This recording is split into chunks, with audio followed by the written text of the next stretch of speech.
you know, we are streaming all of these sessions on Facebook, on my personal one.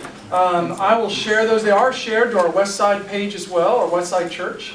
And we are a church who wants to provide a safe space for everyone who should have a safe space. Those who need a different kind of safe space, like jail, we want to provide that for them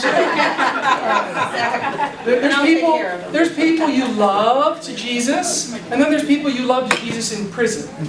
And it's appropriate for them there. And that's what they need.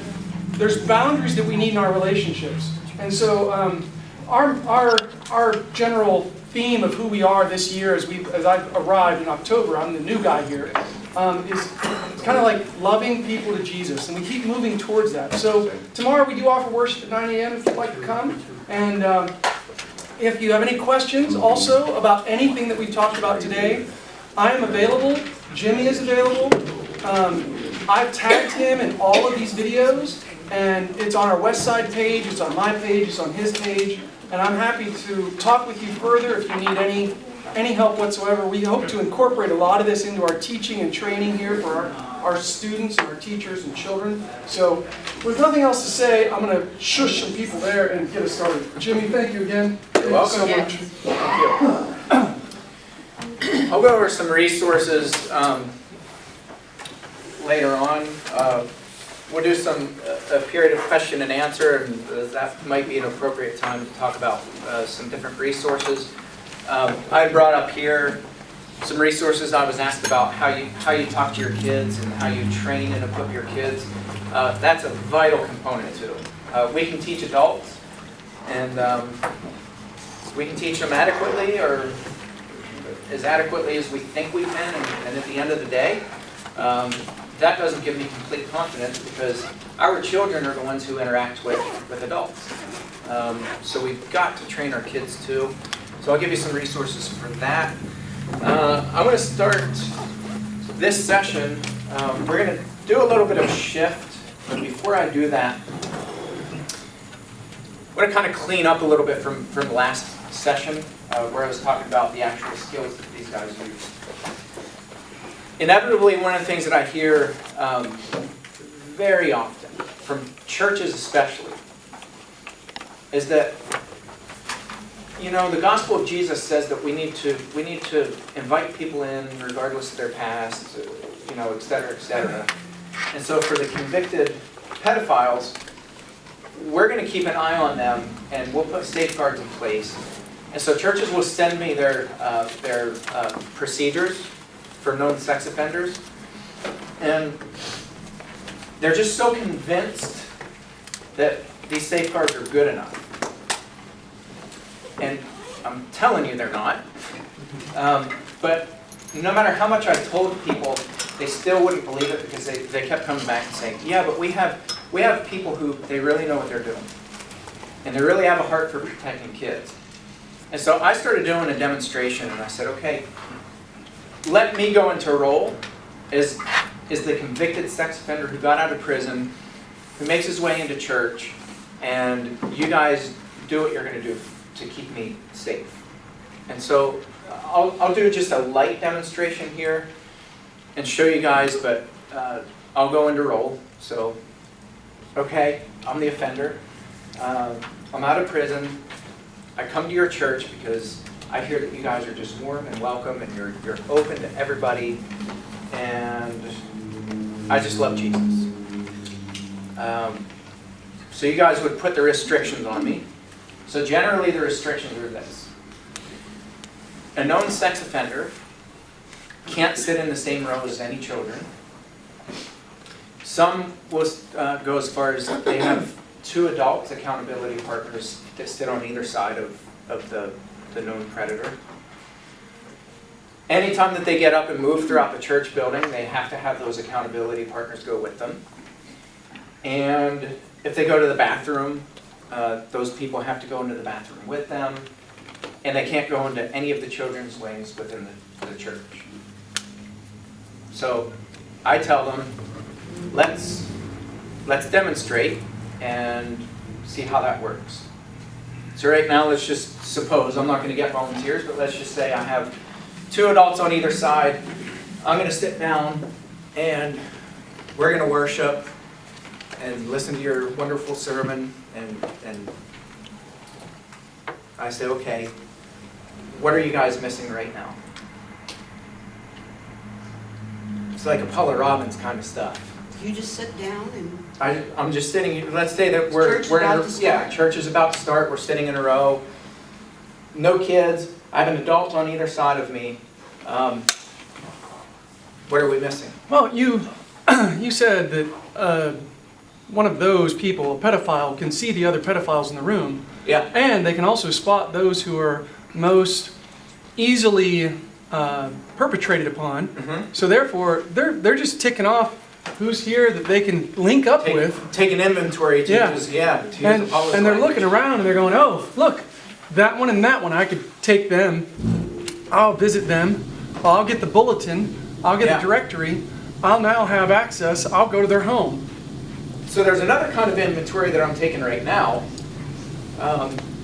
that's a much deeper inventory. The children? I am taking it to say that there are children, because there always are. There are children, I'm taking inventory, but I'm taking permanent inventory. Of how we act.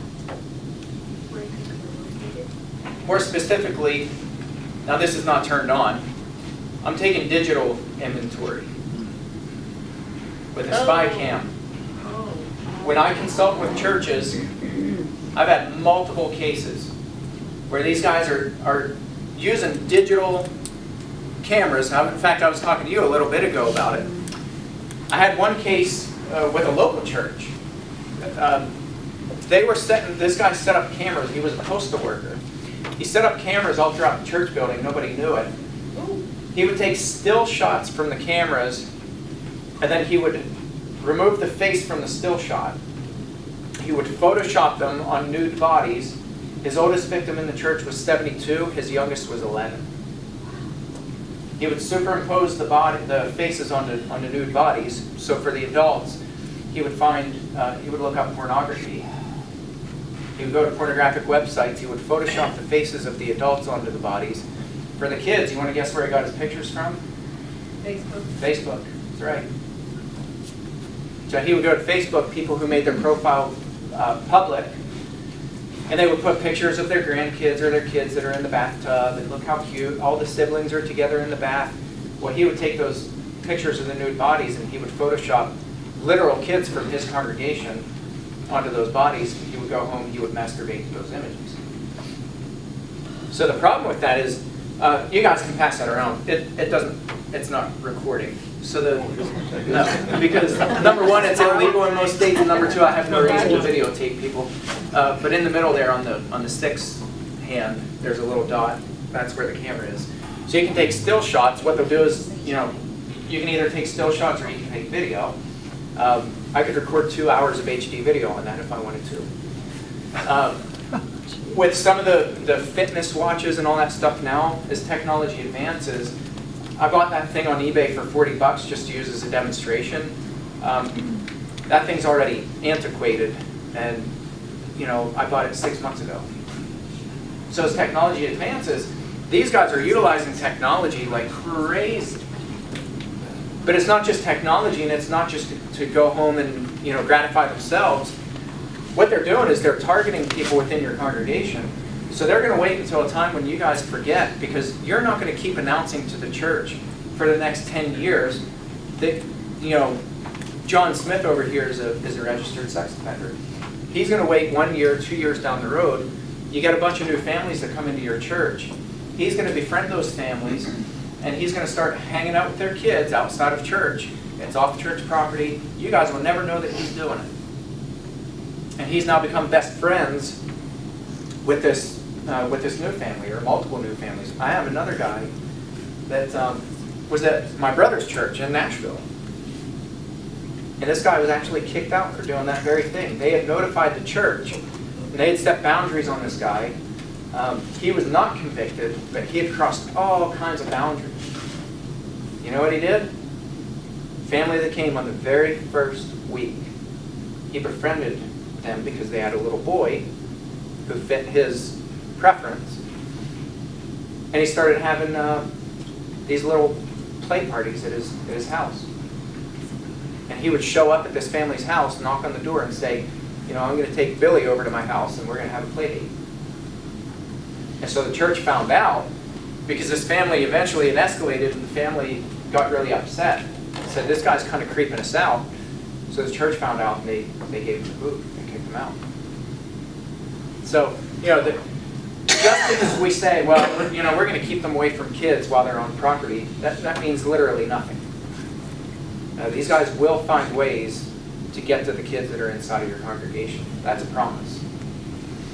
So these are just some of the techniques that these guys use. So I want to talk about sexting.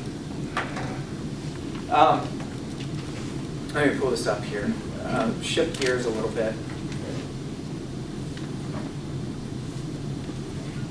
I've done a presentation at a local school district a few weeks ago. Have you guys noticed the frequency of school teachers being arrested? Right? Female teachers? It's not your imagination. The state of Texas, from 2016 to 2017, saw a 37% increase in the number of teachers that are being arrested. And most of those are female. In every single state, those numbers keep going up. In the last 2 years, those numbers have gone dramatically up. Not just a little bit, they've gone dramatically up in the last 2 years. I'm a researcher, it's what I do, so I started thinking, okay, what is it that's driving the number up? And nobody's writing about it, like nobody's doing research on this. There are a couple articles that float around and some people are saying, well, people are just reporting. There's just more people reporting. People are more aware. I don't think that's the issue. I theorized that culture shifts as the genres of pornography shift. Okay, people are driven by pornography. People in the field of pedophilia know this.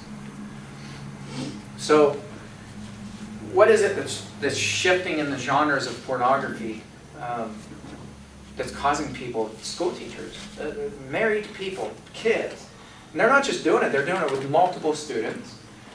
They're doing it in very high-risk areas.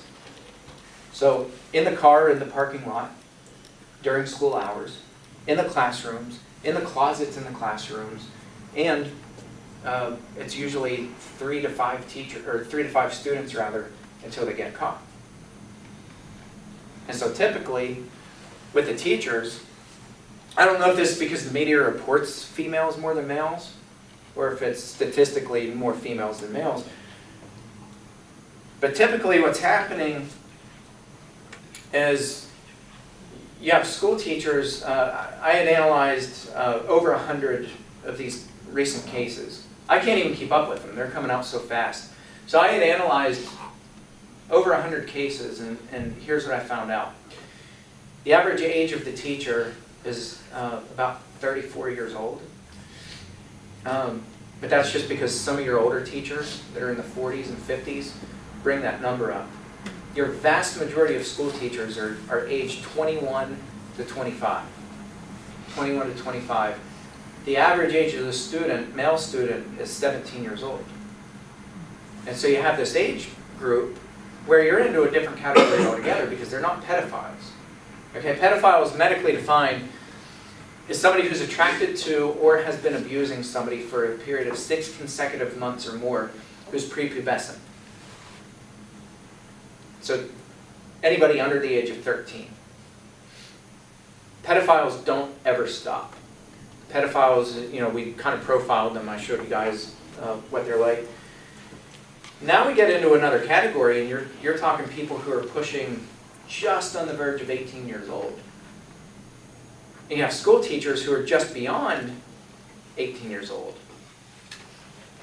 And here's the thing, it's not just school teachers. It's happening at unprecedented rates at churches. You have these people who are in ministry. And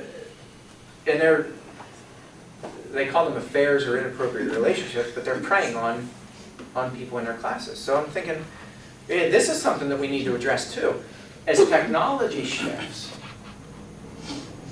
you realize 8 years ago, we were still doing paper text. You know that, right? 8 years ago, we were paying Snail mail. 5 cents for incoming text and 10 cents for outgoing Right. with our flip phones. 8 years ago. So technology has advanced that quickly to where we have everything at our fingertips now, and it's unlimited. Unlimited internet, unlimited texting, unlimited everything. So with that, the genres of pornography for the last 2 years, the #1 genre of pornography is fascinating to me. Stepmom and stepson. You want to know who's consuming the pornography? Teenage boys. You have teenage boys who are fantasizing about these older women, and they come into school, and there's this crazy, just crazy bombardment of being programmed by pornography. And the chemical stuff that happens with these addictions to pornography is unbelievable. So I said, we really need to start addressing not just the pedophilia aspect, but the sexting. And this is, you know, kid on kid. This is adult with kid. This is just growing like crazy, like crazy. So I gave it a little fancy title, From Zero to Sexting, a little play on From 0 to 60. I was going to do it in like 3.4 seconds, but then I was like, well, that's just a little too cheesy. So how do we get from you're the youth minister to you're exchanging nude photos with your 16 to 18-year-old students in the youth group? Right? How do you get there? My specialty is to find out how. Not that people do it. I want to find out how people do it.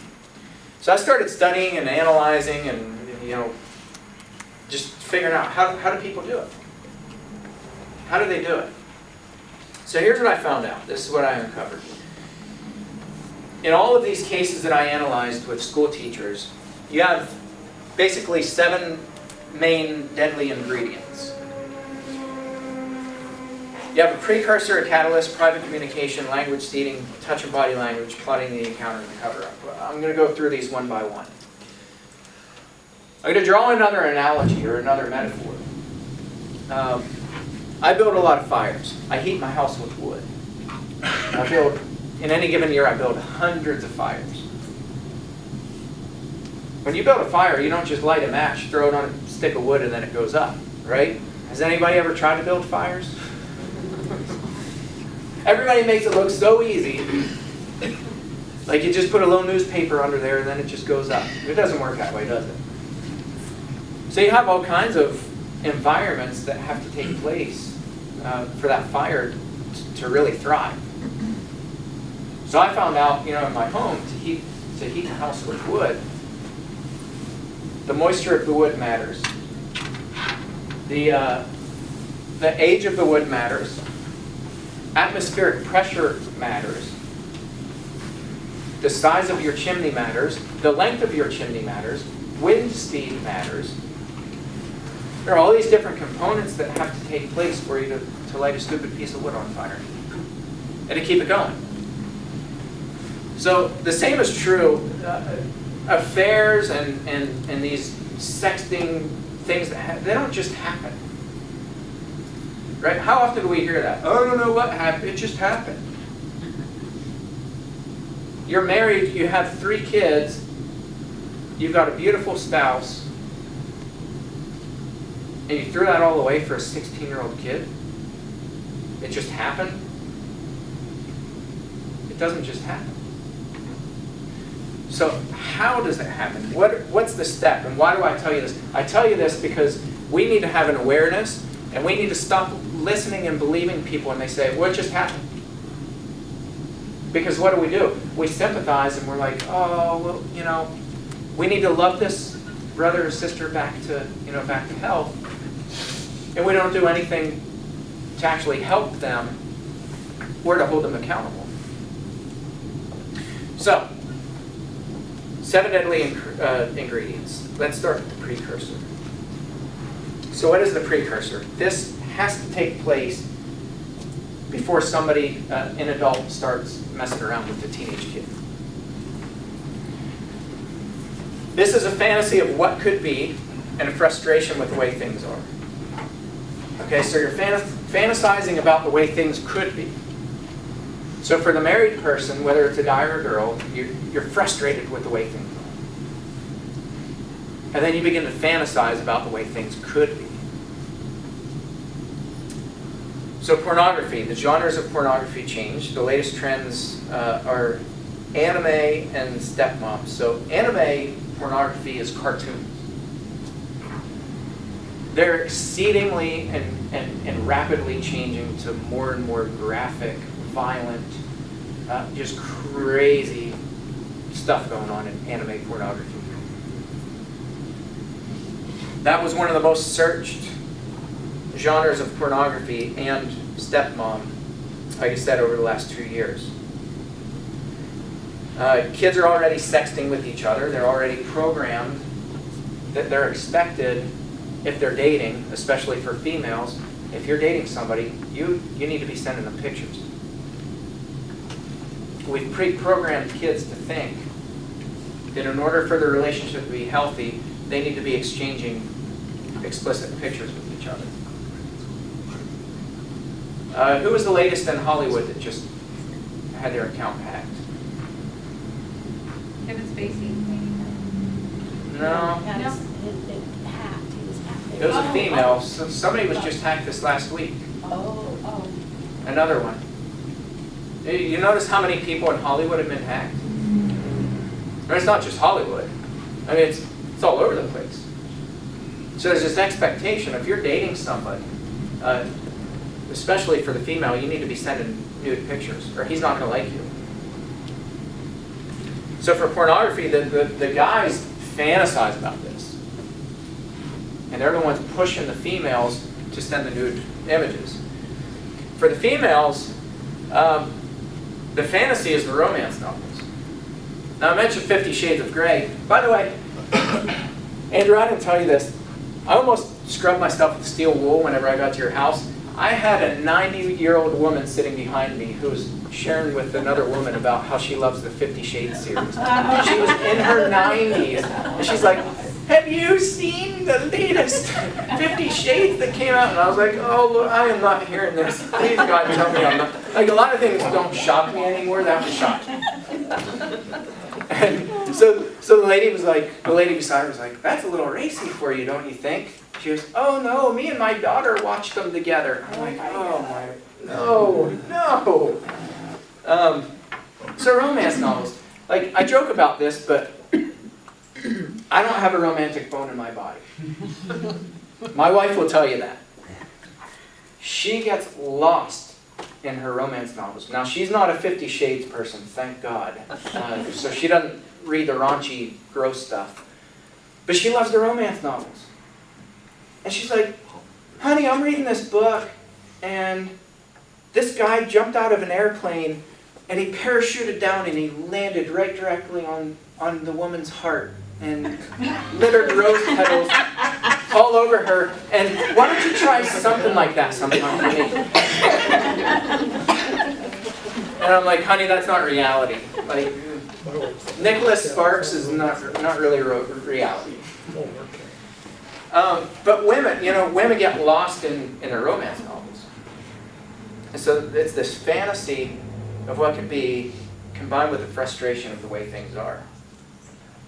And so, since I brought up 50 Shades, The Telegraph says that 50 Shades of Grey is the best-selling book in Britain since records have began.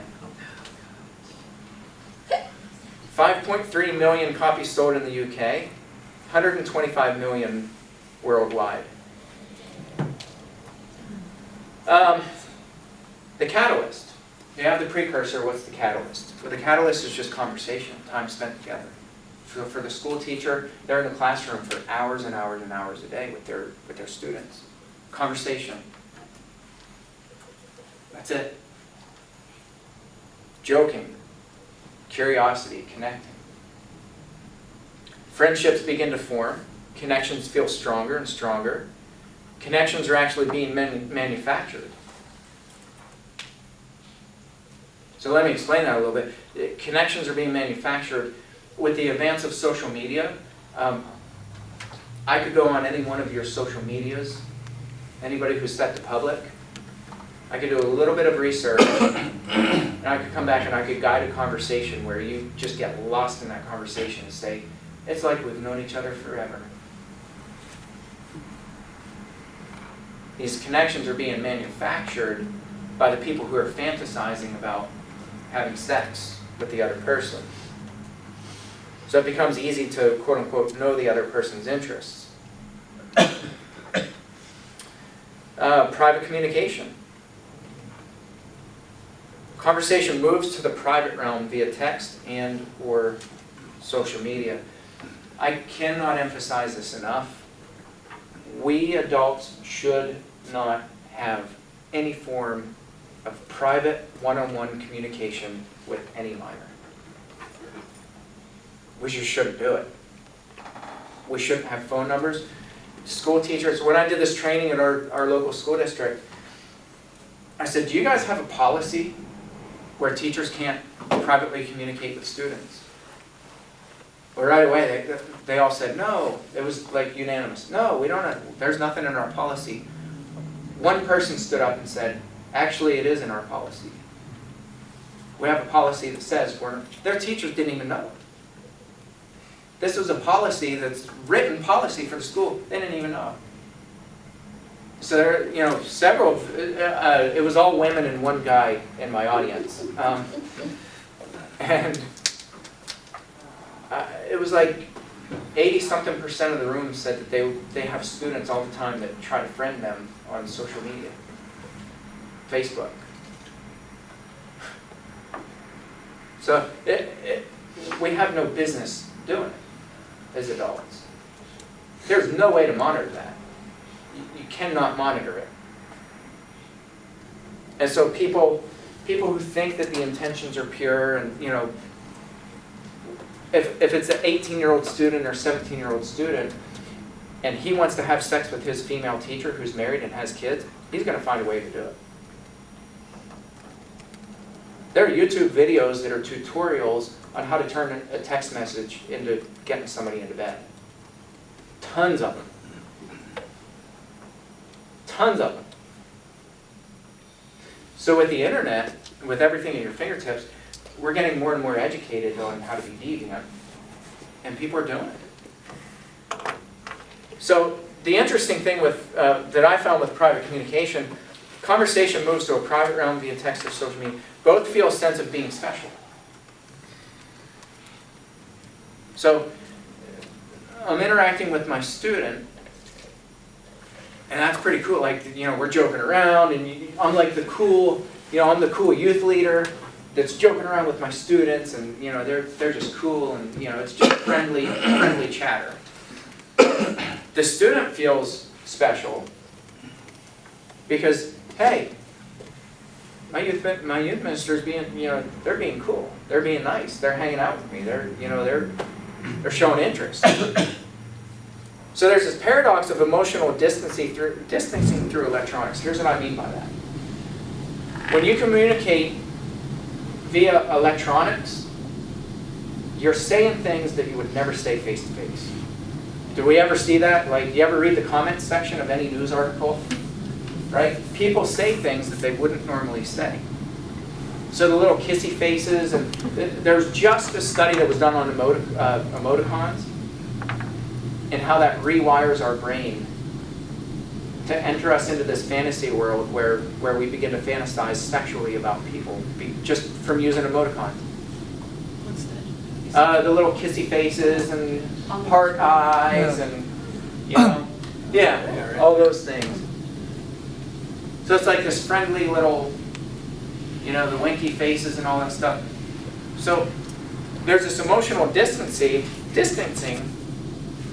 But ironically, there's an emotional attachment that comes from the conversation.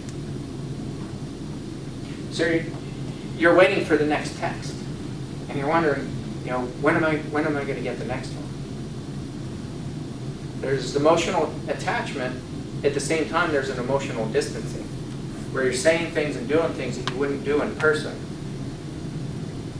And that becomes an excuse for just checking in on the other person. Taking on a youth minister, but letting you know I'm praying for you. See, the private communication gives us an excuse to reach out to people. Once you reach out to somebody, you can take that conversation to another level. How do you do that? Well, you already have your precursor and your catalyst. You've moved the conversation to private. Now you begin with the language seeking. So this is the process of feeling the other person out via humor. So first it's little subtle compliments or insults. Hey, Andrew, you know, not to pick on you, but 17-year-old girl writes you and says, hey, I thought your sermon today was lousy. Or flip that around. You text 17-year-old girl and say, hey, I thought your dress was a little bit weird. Or whatever. It can be an insult, or it can be a compliment. You looked really pretty today. Both of those have the same psychological impact where it heightens interest and heightens curiosity. And you're seeing how the other person responds. Do they respond back with the emotional distanced, winky face with the tongue out? Do you send back when you say you looked pretty today? Right? See how this is unfolding? Then you apologize when lines are crossed. Well, we shouldn't really be doing this. But once a line is crossed, it's too late. The language shifts to explicit and it progresses quickly. See, again, it's this testing process that pedophiles use, but it's on a different level. So you're testing people with the language seeding to see how they respond. When I say you look pretty today, you know, to a 17-year-old student, and they respond back with a kissy face, you know at that moment, there's a certain moment where you know, I've got this person. And once that line's been crossed, you can't undo that. Remember the whole heart cycle that I showed you guys, where you're laying the roots down? Now that begins to take over. You're driven by curiosity. Now it's desire. Now you start doing high-risk behavior.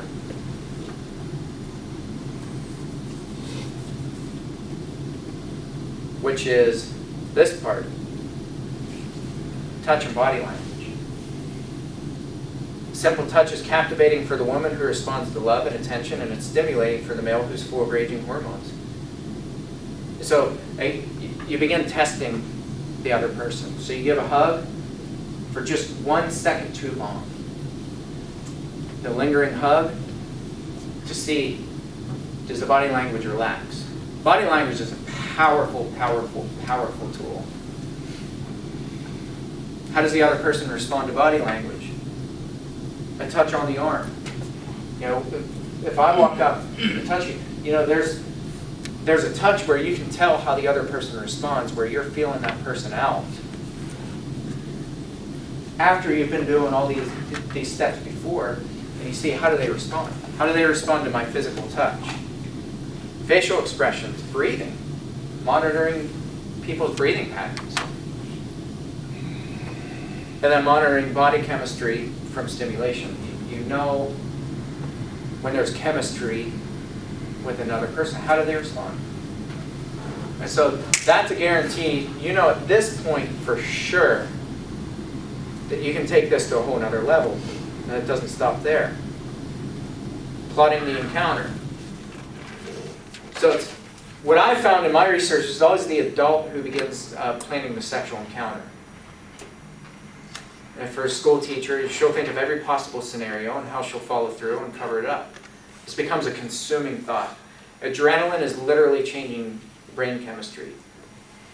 How many people are familiar with oxytocin? Yeah. What does oxytocin do to your logic part of your brain? There is no logic. Your body produces, it's known as the love hormone, or the love chemistry. Once your brain starts producing oxytocin, there's no logic. You're like, how could a married teacher, a beautiful family, beautiful spouse, beautiful children, not only have sex, but be having sex in a closet in her classroom during school hours when the class is one room over in the cafeteria? I've read case after case after case after case where this is what's happening. It's oxytocin. Adrenaline. One student's not enough. The thrill becomes addictive, all senses are lost in the hunt. Once a sexual encounter happens, the ante is up. You have more minor victims, and then you start having the sex in high-risk areas. One school teacher, she had told her student to be quiet because it was going to wake her husband and kids who were sleeping upstairs. They were having sex in the living room of their house. One of them was having sex with her students in his bed in his house while his little brother and sister were in the next room over. Now I'm reading these, and it's case after case after case after case, and they're all the same. And at first I'm thinking, okay, why? But then when you move beyond the why, I want to know the how. How do they do it? How do they do it? And we need to be more aware. Once the encounter happens, then comes the cover-up.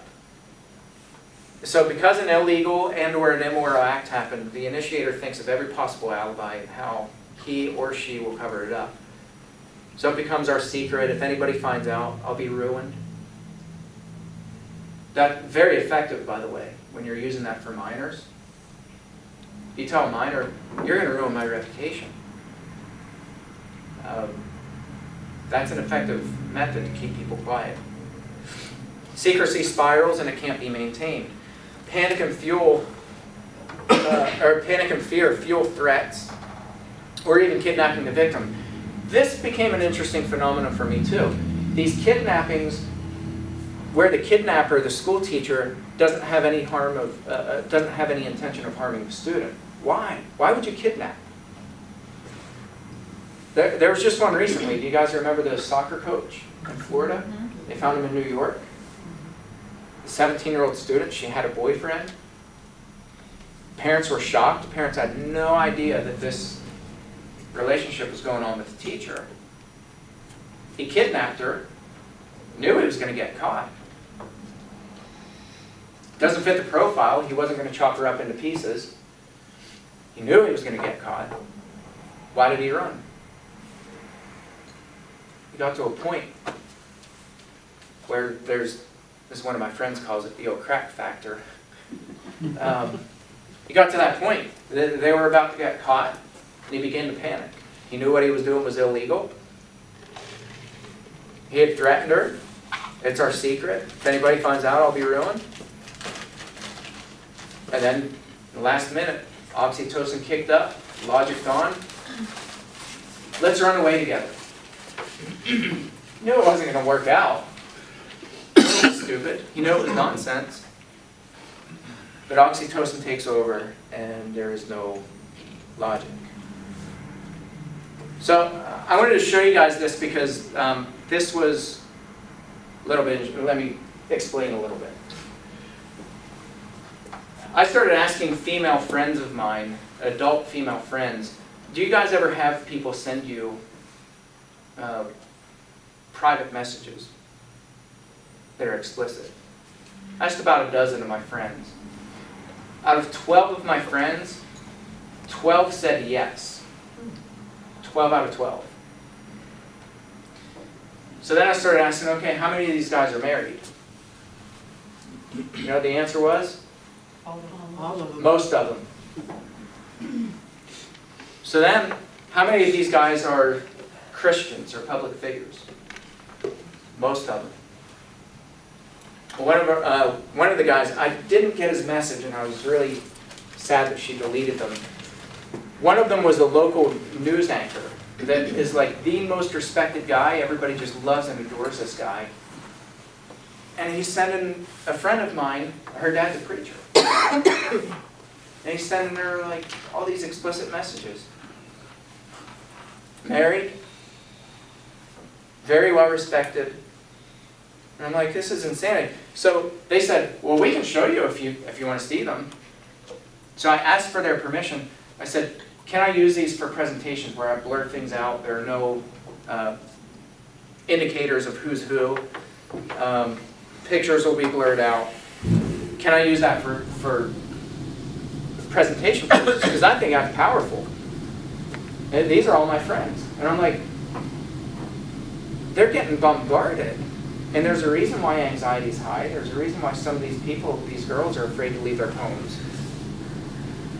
One of them has a business, and these guys are all her clients. She's like, I can't report it because my business was full. She's a single mom. And she's like, if I report this, she's like, my business is done. So this guy, there was no leading up to it. I put a little frowning face. He's really blank thinking about it. There was no leading up to this. This guy was just a creep. This guy, hey boo, you want to be my cuddle baby?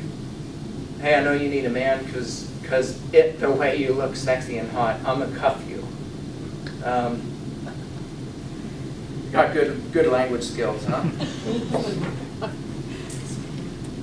This was another guy with another friend. You want to see? Tell me. I love her response. He's obviously talking about his junk. Her response, I have my own. And then he sends her a picture. I guess she deleted it, but stating the obvious, look, it's my, you know what? You like it. 100%, yeah. Question, I'll show you more. And he just is persistent. This guy did this to her for 2 years. For 2 years this went on. Wouldn't that be like, what's that called when you're a stalker or something? Yeah, harassment, absolutely.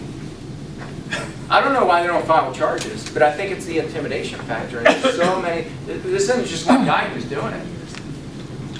This particular friend of mine, I said, how many guys send messages like this to you? You know what her answer was? All of them. All of them. Yeah. So then her answer is, she's just being straightforward. No. Why no? Please. This is a married guy whose profession is teaching middle school girls professional gymnastics. Yeah. This guy was leading up to it. I went just saying hi. What are you up to? Why are you so short with me? She says, I'm with my daughter. Good job, Mom. That's just kind of this, I'm passing through town, we're just hanging out. I just want to hang out. I just want to be friends. So then it kind of progresses. He had sent her a bunch of sexual comments. She says, no sexual comments either. Here's the deal, I'll always just follow your lead. If you ever want me, you can have it. It's not yours. She keeps saying, you're married. I'm not a home wrecker. You're married. Leave me alone. I like this one. Passing you, he was going through town. You're on your way to your wife. It's okay. She's pretty feisty. Then it goes on. It kind of progresses. Then he sends a full front nude with a pretty bad comment that I removed. It just goes on and on. This guy, another one of her clients, I think this guy's married too. He's going to massage her, candles lit, face down, nude, full body rub down. I can start at your upper neck, go down to your butt, outer thigh, to the lower leg, to the feet. Then if you're okay, I'll tie you up, mild restraints, nicely, so that you have to be pleased as I desired. Then I'll massage, and it got so graphic I had to just cut whole lines out. I might give a few smacks to let you know I'm in control. I may rub your lower back some more. Or I may spread your, and then it got really graphic. Say yes, I'll make this 100% real. You don't need a masseuse. This is one of her clients. She owns a business. This is one of her clients. She said all of her clients, all of her male clients, are doing this garbage. So here's my thing. Prison is optional. Prevention is mandatory. There's no reason why we shouldn't have written policies that say we adults shouldn't have private ways to communicate with minors in our church. We shouldn't do it. Period.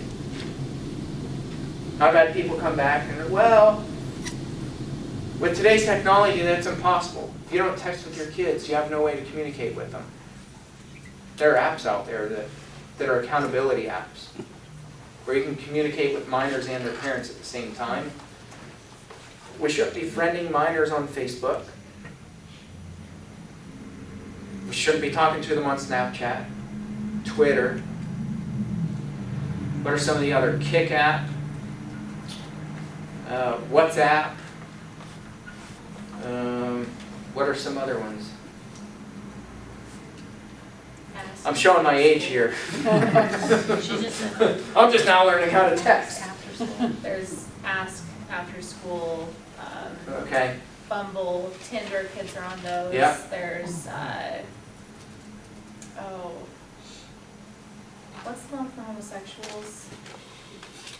Thrust, I think is what it's called. Grinder. Okay. The real Wow, I'm getting an education here. There's the other one. I talked to a friend of mine who, he works for Department of Homeland Security. And he said, you know, the big one that pedophiles use is Omegle. So Omegle, it's like chat roulette. So you go on and you can hit next and next, and it hooks you up with a video with a random complete stranger from, you don't know where they're from, just anywhere in the world. He said because it's pegging on different servers every time, there's no jurisdiction. He said it's literally unmonitored, so these guys are going on Omegle, and pedophiles are finding all these kids who, you know, they're going on, and why kids are on Omegle is beyond me. But these little kids are going on Omegle because they hear it's cool to like meet random strangers, and they're finding these guys that are doing you know what on the video camera. Same thing with Musical.ly and what? Musical.ly in? Musical.ly. What's that? Music.ly. It's like a YouTube channel for kids. YouTube as well. Okay. Kids are using YouTube. It's all the same stuff. Kids think they're getting famous. Yeah. Predators are seeking them out because they know that once they have that video camera on them, they can see whatever they want to see. Yeah. Wow. Well, you know, there's another thing too with, I need to talk about apps because that's something too. When you get permissions to apps, John McAfee from, you know, McAfee Antivirus, he has a really good video where he talks about this, and he's like, you know, even on my smartphone and my devices, he said if I'm not using it, it's turned off. When it's on, he said I put a piece of tape over the camera. He said these guys, the developers of the apps, have complete access. They can turn on your microphone and your camera anytime they want. It's perfectly legal. And so he gave an example of this guy that, you know the baby monitors where they have videos, you can watch your kids through the baby monitor? He cited a case, and I actually remember that when he cited it. There was a pedophile who had he hacked into the monitor and was talking to the baby through the monitor and watching the baby on the camera. So these guys are, you know, they're utilizing technology, and as technology advances, we'll never keep up with it. You know, we're like, well, we'll put safeguards in place. Facebook Messenger released Messenger for kids. I actually wrote developers for Facebook, and I was like, I exploited this within 30 seconds. You guys released it right away. My mind went to, okay, thinking like a pedophile, how do you hack that? How do you get in there and how do you get access to kids? Because they touted the parental controls. The parental controls are supposed to be the solution. I came back and I said the parental controls are the problem. So what I did, I should look that up. I'll look that up over break. I took screenshots of it. So what I did, I created a fake account for my daughter. And then I went in and I took pictures, and it doesn't know the difference between an actual face and a picture of a face. So it has all the little, what are they called, the filters and all that stuff. So on my laptop, I put up pictures of my daughter, and I pointed the iPad at it. And the iPad recognized that as a real face, so it attached these filters. Well, through Messenger Kids, which is for ages, what, 6 through 12, you can save them to the device's hard drive. So I just created a photo bank of all these silly pictures of my daughter, created a fake account for her, and then I friended one of her friends, which is actually an adult friend of ours. So I was on the phone with my friend, and I was, we were talking about what to type, so there were no minors talking to each other. So what I did is I made it look like my daughter was sending these pictures one after the other. It was just a photo bank that I had created of like 15 pictures. So I was texting in real time, and it looked like, my daughter Eden was pointing the thing at her face and taking these silly pictures. I had created a photo bank. So if that would have been one of her friends wouldn't have known that she wasn't really talking to Eden, but she was talking to Eden's pedophile dad. So then I created a scenario as posing as my daughter, and I said, can we set up a play date? Can you ask your parents if we can set up a play date? So she said, well, let me go ask my mom. Came back, yeah, my mom said it's okay. So I said, okay, well, my mom is going to the grocery store, and she said that I need to go with her. So my dad's going to go out and pick you up. So then her friend, who was actually my friend, my adult friend, said, okay, let me check with my mom.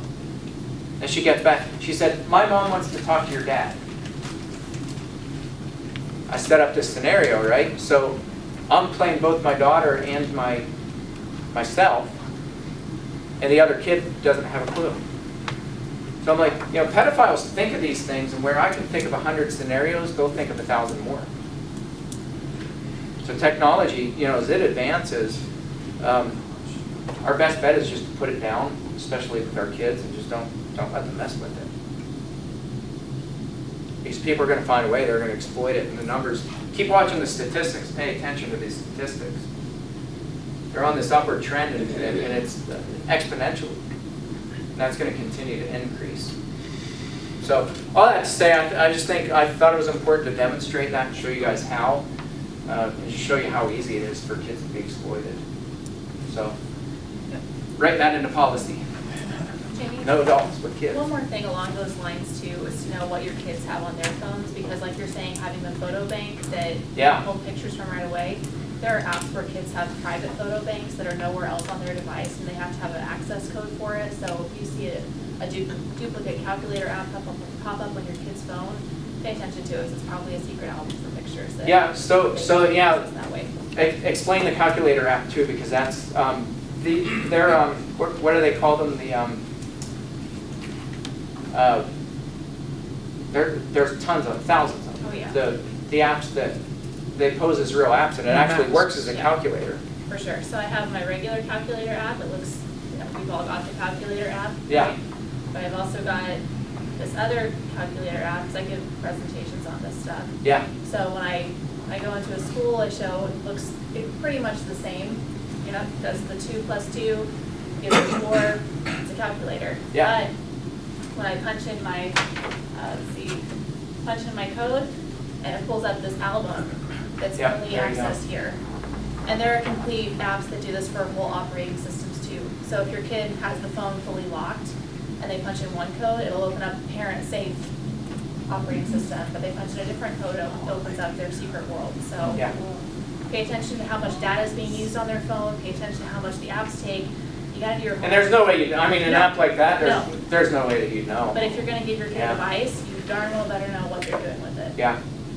Yeah. Man, I should let you give a whole presentation on that, because I'm fascinated with this. Like so many parents are just putting devices in their hands, and they're like, oh, well, we have it in safe mode. It doesn't matter. That's like, trust me when I say kids are way smarter than we are. My 2-year-old is smarter than my wife and I when it comes to, they know. And in school, they're teaching the kids technology, and it's right. If they're not hearing it from the teachers, the kids. And if you don't give your child a phone, they're getting it from their friends. Yeah. I had a big conversation with my stepson. He's a great kid, but great kids make stupid choices too. Yeah. This great kid gave his buddy his email account because his mom said he didn't have an Instagram account. So Yeah. You know, big conversations have to be had regularly because they constantly want to override you because their brains are not developed enough to make those solid choices. And we know that. Right. And we all want to believe that, well, my kid would never. Your kid does. Don't believe your kid would never. Yeah. Well, in light of all this, just a thought. You grew up in what world, what technology, what was natural for you but wasn't for your parents? This is native to the children that are growing up today. Like, this is their first language. English is their second. Yeah. But I think, you know, we need to think through these things as, you know, as protectors of the kids, because the reality is a lot of parents just don't know. You know, I'm positive that you run into that constantly, where the parents, they just don't know. And you never think like, oh yeah, there's a calculator app that you punch in a code and it opens up a secret folder of, you know, nude photographs or whatever you want to put in there. No parent really think, I mean, the amount of research that it takes to be aware of these, like you mentioned a whole bunch of websites that I haven't even heard of, and I live and breathe this stuff. I'm constantly having to keep up to date on it because Yeah. I give presentations to parents on this stuff all the time, and they're, I mean, and the kids too, and they'll see something and go, oh, we don't use that anymore. Yeah. I just found this one a week ago. Yeah. It happens so fast, Yeah. and what I always remind parents of is that the people, Silicon Valley, perfect example, people developing these things, do not give them to their kids. Yep, that's right. They will not give them to their children because they know exactly how damaging it is. It's great for your kids to learn technology and to be up to speed for the world they're growing into, but at the same time, it's so much more important to protect them. And Yeah. So we have, yeah, you know, we have very strict boundaries with our kids. Of course, it's all the parental control stuff. Our oldest is 7. So our rule is that if anybody's ever on a device, 1, you know, time is limited, but 2, you're in the same room as mom and dad, and you're positioned where mom and dad can see it. So at any time, you know, we can look at it. We can see exactly what's on the screen. We deactivated the Safari web browser, so they can't get online and look things up. YouTube is not on there, so we put the YouTube Kids app, which still, you know, algorithms. Yeah, algorithms are not very good. So, yeah, I know. Yeah, we could spend. this is your presentation also. We're going to have the police come back and do a presentation. No, I'm fascinated with it because it's frightening. It is. It really is. So, yeah, probably the best, I mean, the best method is no technology at all. Until a certain age. Well, think of it, it's Yeah. like credit cards. You're not going to give your 6-year-old child a credit card because they would go nuts. They'd file, like, Yeah, they go crazy with it. They don't Yeah. know the responsibilities. That's why you as a parent show them from an early age, hey, I have this, I spent it for this, this, and this, we paid off, this is the process, this is Yeah. why. You explain to them, my child does not need to have a phone in their hand to see what mom does with it and how mom is responsible. She doesn't talk to strangers, she doesn't meet up Yeah. with people. You set the example that way. yeah, And then at some point you say, okay, now here's your test run, and we're gonna monitor it very closely, and exactly like you would with the debit or Yeah. credit cards. You have to start Yeah. small, but parents are just 2-year-olds, here kid, go nuts. Well, Have fun on YouTube, and then when they find videos of Mickey and Minnie who are, Yeah. and they're all out there, there's Yeah. no protection for it, and parents are going, oh, it sounds like cartoons to me. yeah. No, it's exactly right. And it, you know, algorithms are a pretty funny thing because programmers know this. You can get around algorithms very easily, very easily. So yeah, that's so important. So I think we should take a break. Yep. And just to let you know, seriously, I was not joking.